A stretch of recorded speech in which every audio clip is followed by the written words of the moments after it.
A-Level Biology 9700, Paper 2, Variant 3, May-June 2024, question number 1 and 2.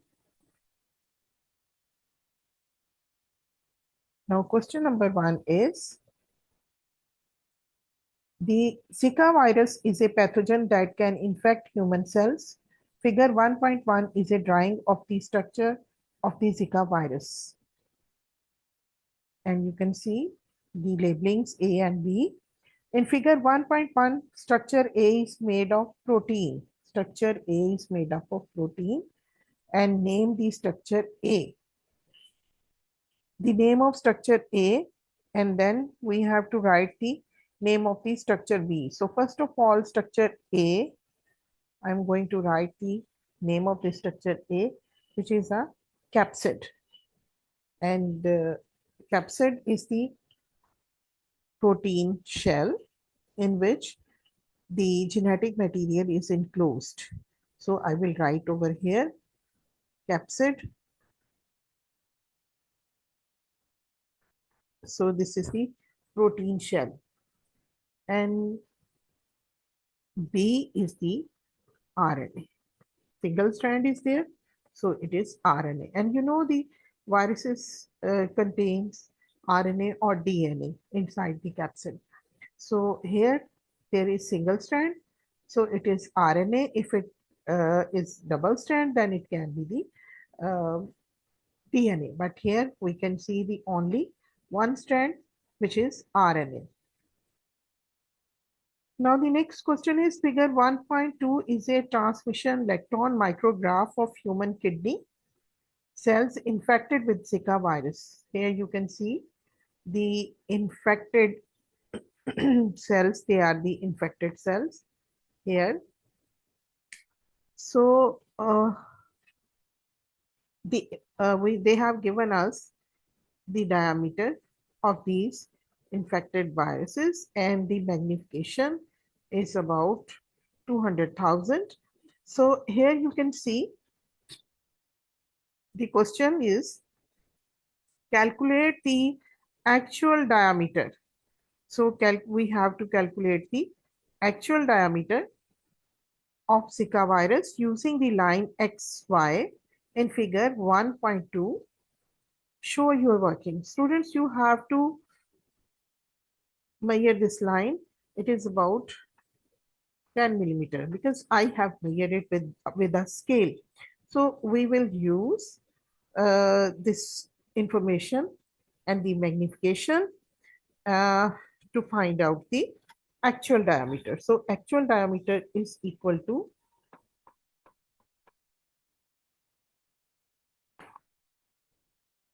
we will write the formula over here. Diameter in photograph over magnification. So it is about 10 millimeter. 10 millimeter, when it will multiplied with 1000, it will be 1000, it will be equal to micrometer, and we have to find it into micrometer, nanometer, and then it will be in this way, equal to 1,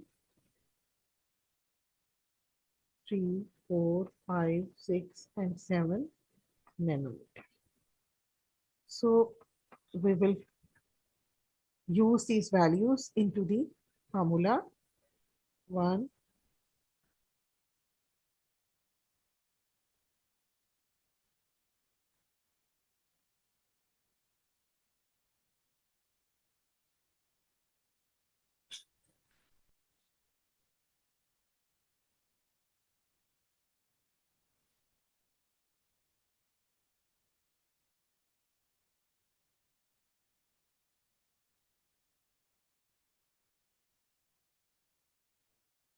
so it will be equal to 50 nanometer. So the answer is 50 nanometer. The actual diameter is 50 nanometer. Now we are moving towards the next question. And next question is,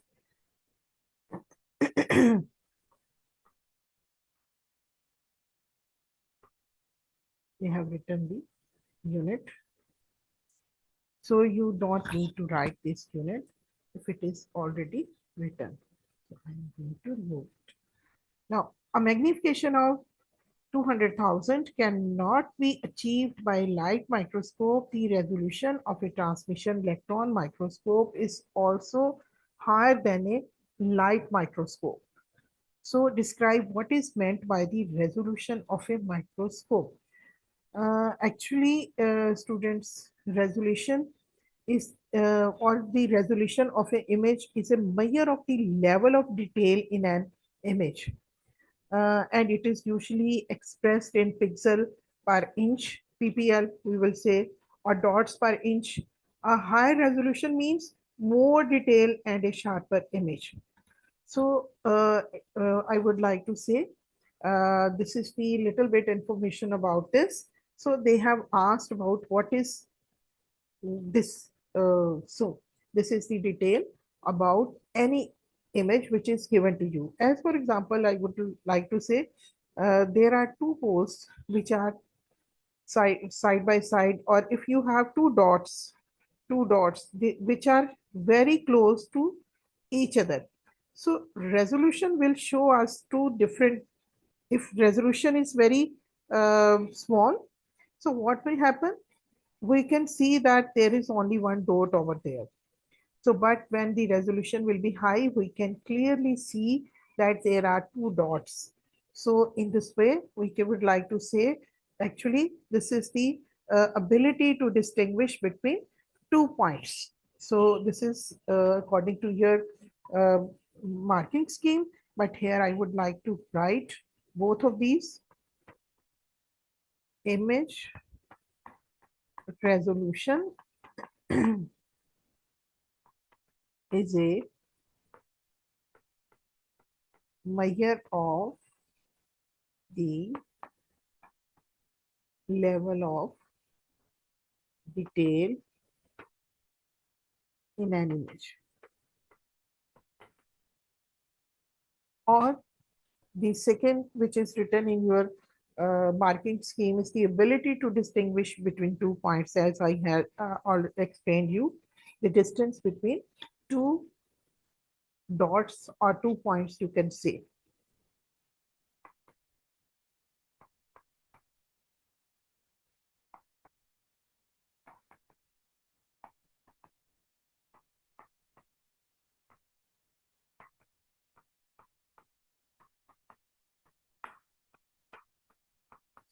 So any one of you can use in your answer.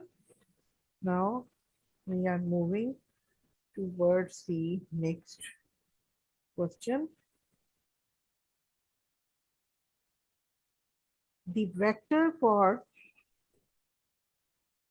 Zika virus is the mosquito Aedes aegypti. The mosquito feeds on the blood of an infected person and transmits the virus to another person when it feeds again. So here you can see the mosquito feeds on the blood of an infected person. It means uh, the vector, mosquito will act as a vector. So mosquito will act as a vector. Describe the similarities and differences between the transmission of Zika virus disease and the transmission of malaria. So again, malaria. Malaria is also transmitted through a vector, anopheles, mosquitoes. And the method of transmission is same. That is, they will, if they bite any healthy person, then they will get those plasmodium or the microorganism which is the cause of malaria. Then they will transfer those microorganisms when they bite to a healthy person. So in this way, in both cases, the mosquitoes act as the vectors. So this is the similarities. And first of all, I think the difference is that the both of these diseases are caused by different viruses, different mosquitoes. So I would like to write, that is, the difference will be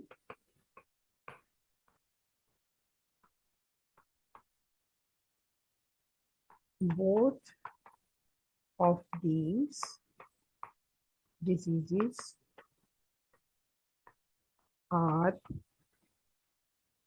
caused by different mosquitoes. Different species of mosquitoes are involved, Anopheles and Aedes aegypti. So the similarities can be similarities, that is, in both cases vectors are involved. Vectors are the mosquitoes. And the method of transfer is also same.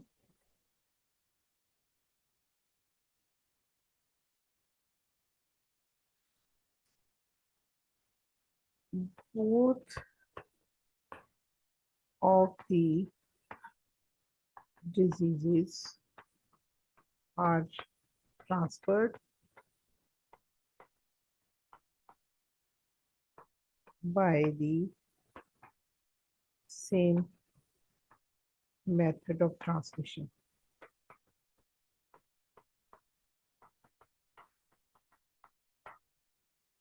Both are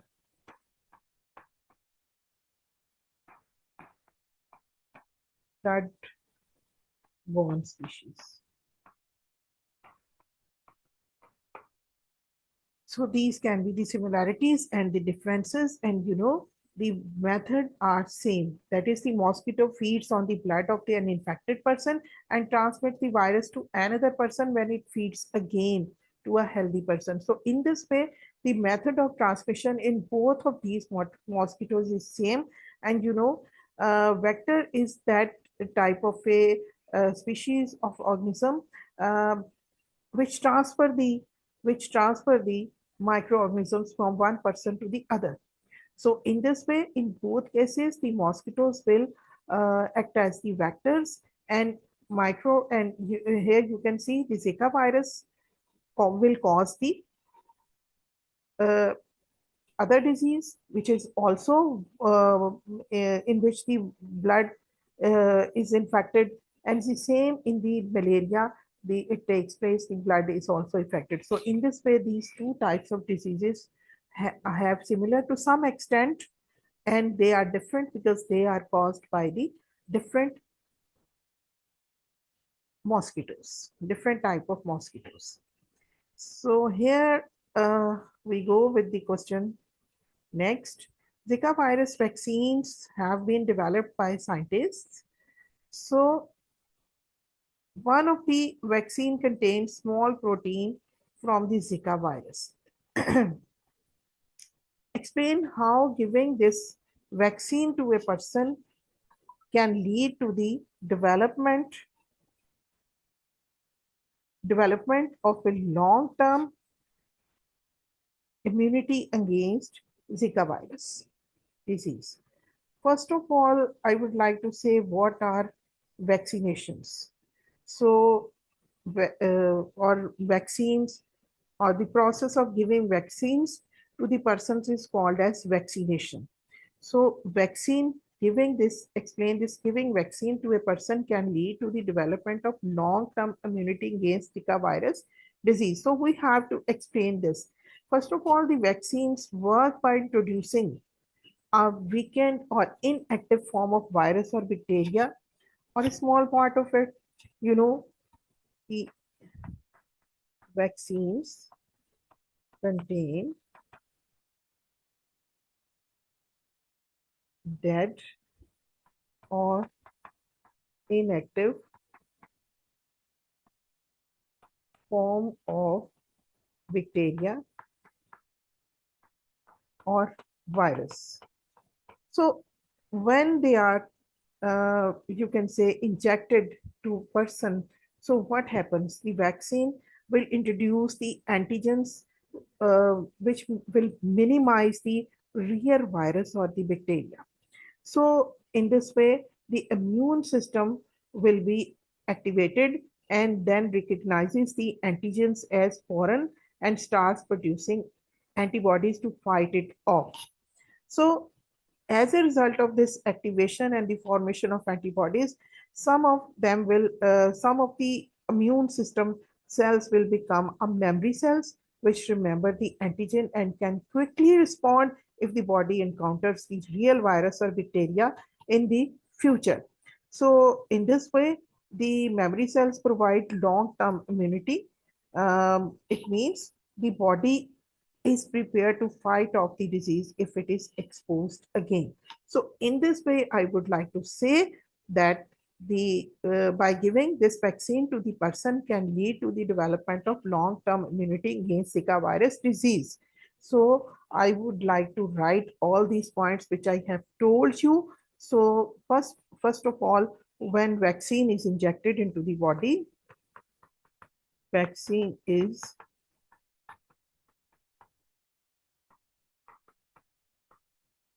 into the body, then antigens are introduced as foreign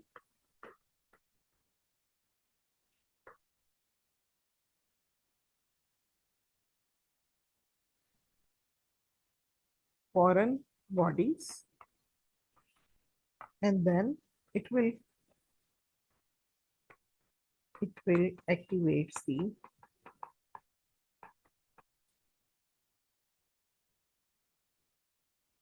the immune system,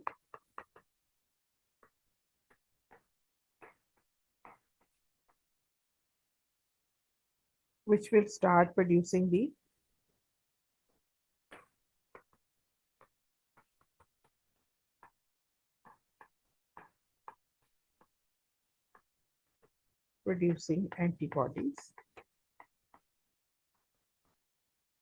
antibodies and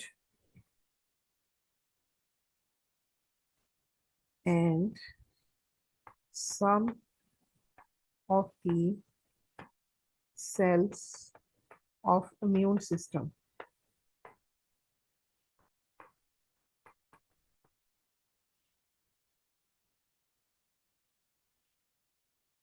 Some of the cell of this immune system, they will be changed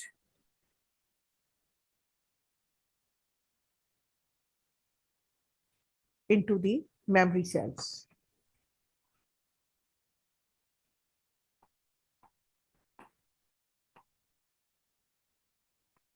Into memory cells. So in this way, which will remember the antigen, antibodies will neutralize the antigens. So when in this way, long-term immunity is produced.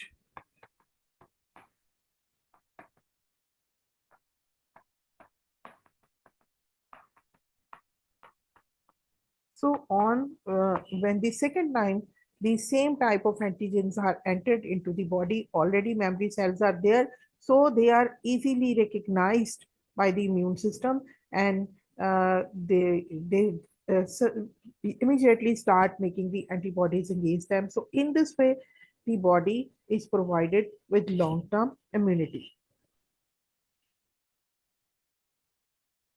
Now we are moving towards the, hopefully you have understood this. Explain how a vaccination program may limit the spread of Zika virus disease through a population.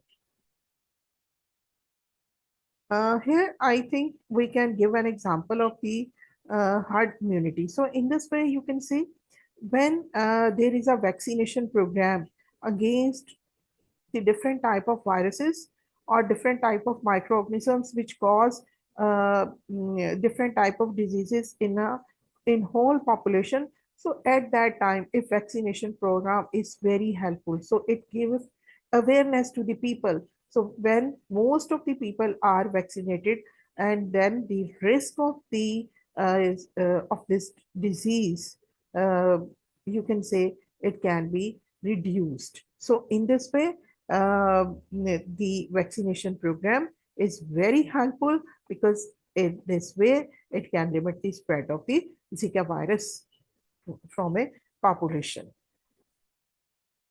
So I would like to write all these points which I have explained. That is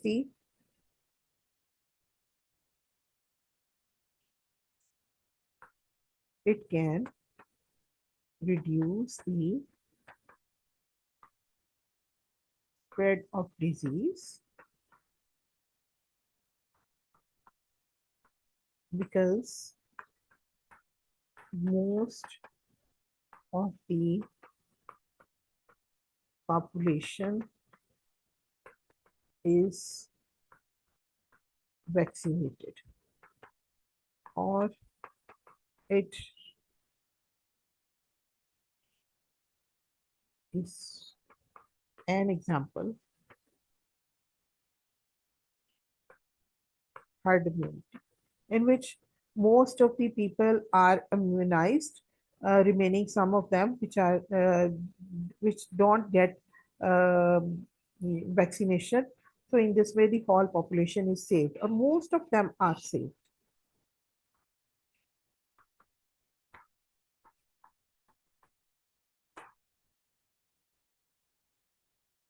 So the risk of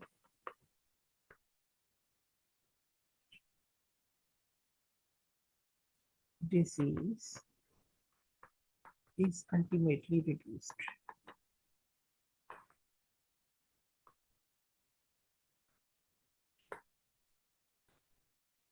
So it was all about question number one. We are moving towards the question number two. So the question number two is collagen is a fibrous protein. Yes, collagen is a fibrous protein, which is the quaternary type of proteins, or quaternary structure of protein is there. But here I would like to say that the collagen is a fibrous protein in which, uh, or simply I would like to say, this is the most abundant protein in the human body, and it has a unique structure due to which it incredible strength and flexibility is caused in the body. So I would like to say the that is the unique sequence of amino acids in the formation of collagen molecules, because the collagen is composed of three polypeptide chains, each with this specific sequence of amino acids.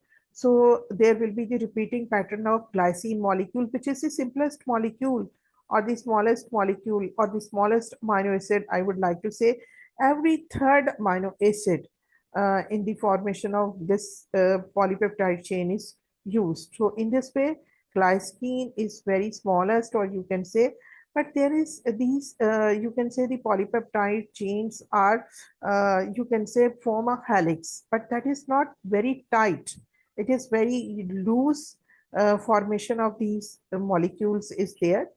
So in this way, a molecule of collagen is formed. So then the molecules join together to make the collagen fiber.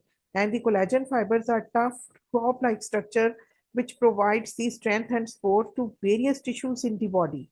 So they are actually composed of multiple collagen molecules. So intertwined in a specific arrangement. So the structure of collagen fiber can be said as that is the molecules they form a triple helix. So in this way, the collagen molecules and collagen fibers have their specific shape.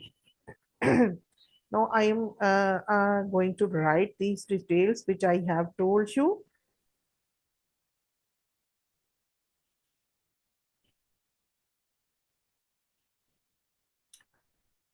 First of all, I'm going to write about the collagen molecule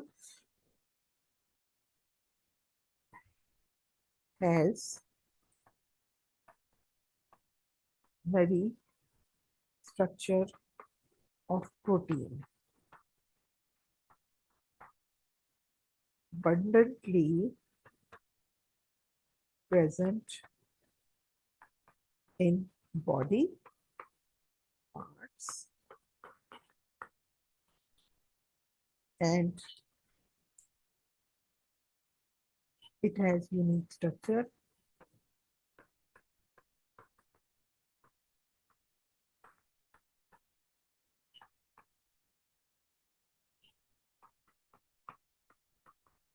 consists of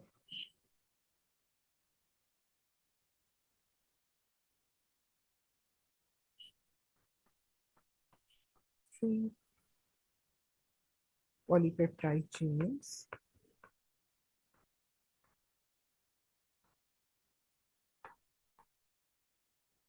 make a loose helical. In this way, they will be just like this. So they are joined with one another.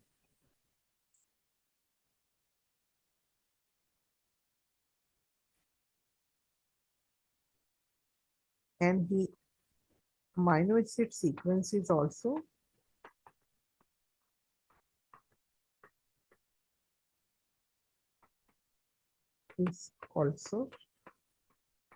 unique.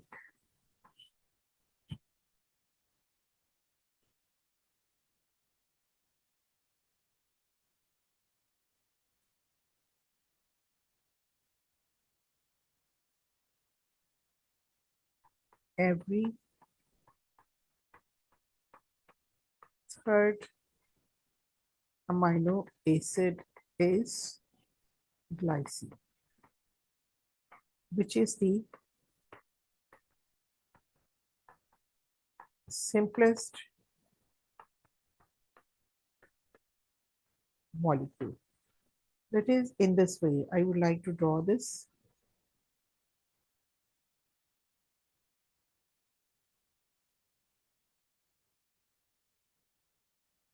So in this way, it will be glycine, then it will be glycine, so it will be glycine, and among them there is the formation of the covalent bonds. So cross links are present between them in this way, and there is the formation of covalent bonds among them. We are talking about the collagen fibers, so they are tough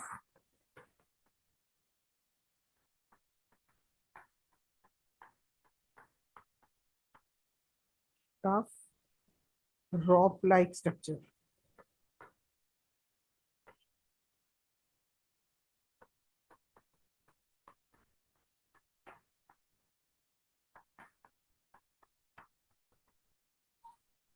That provide strength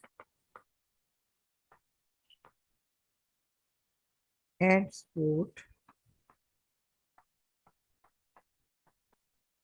to various tissues in the body.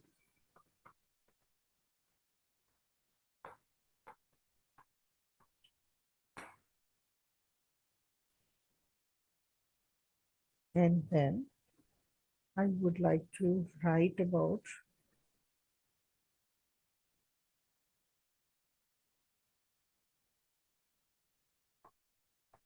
cross links and covalent bonds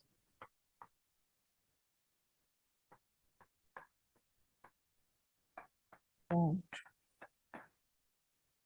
among them.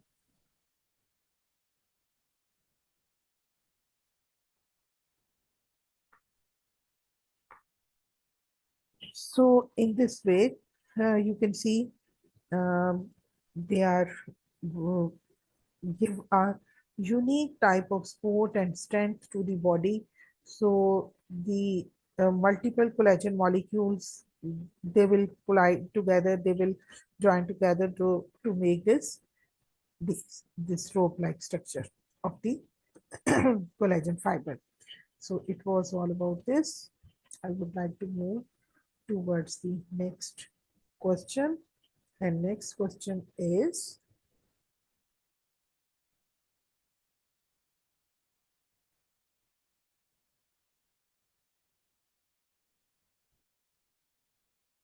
some of the amino acids in collagen can be modified to improve the stability of the protein. For example, the amino acids lysine can be modified to form hydroxylysine. Hydroxylysine, figure 2.1, shows a disaccharide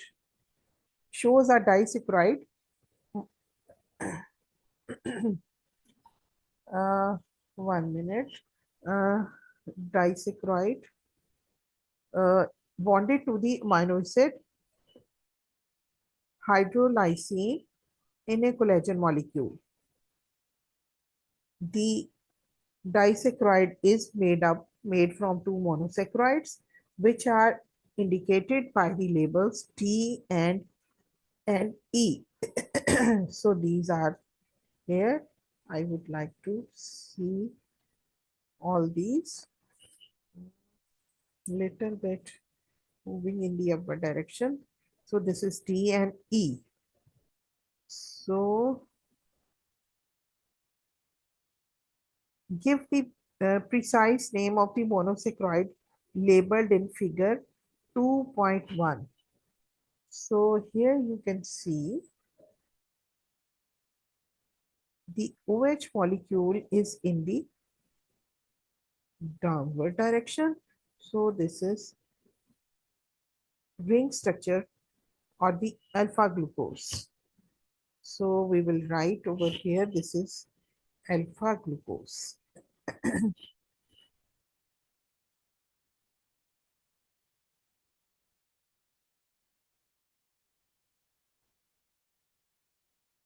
This is B is alpha because it's, and then uh, we have to label the, moving towards the, on figure 2.1, label the glycosidic bond with the letter G. And on figure 2.1, draw a circle around the R group of hydrolysine and label the circle with the letter R. So we are going to G on the glycosidic bond. So it will be the glycosidic bond, which is formed between two glucose molecules by the removal of one water molecule, or we can say the condensation reaction is takes place over here. So this is the glycosidic bond, which is formed by the removal of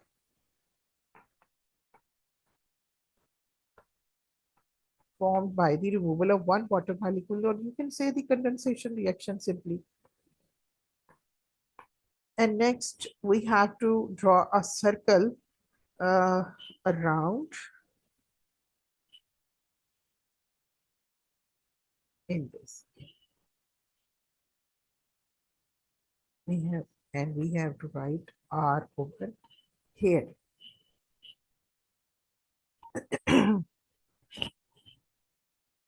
Now we are moving towards the next question, and question number 2, C part, osteogenesis imperfecta.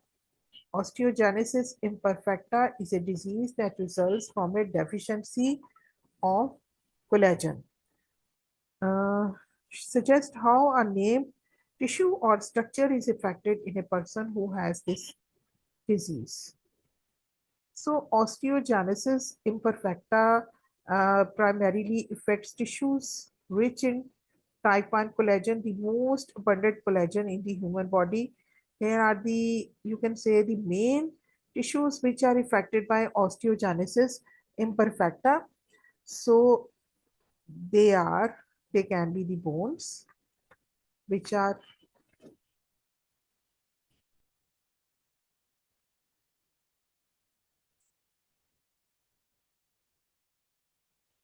and then they are the bones, and then you can see the connective tissues,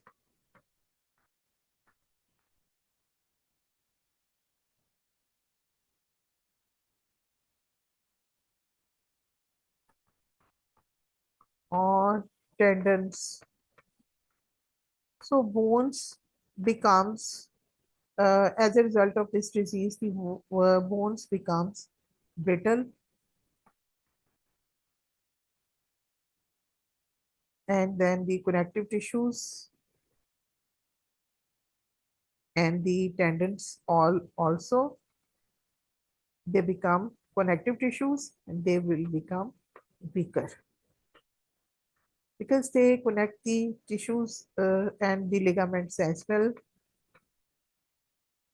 So ligaments connect the bones with one another, so they will also become weaker. So in this way, the osteogenesis imperfecta um, is results from a deficiency of collagen, and collagen is less than the bones becomes very brittle, and connective tissues, tendons, ligaments, all they will become very weaker. So in this way, we can say it has effect on the whole body. So it was all about the question number 2. Please like, share, and subscribe my channel. Thanks for watching.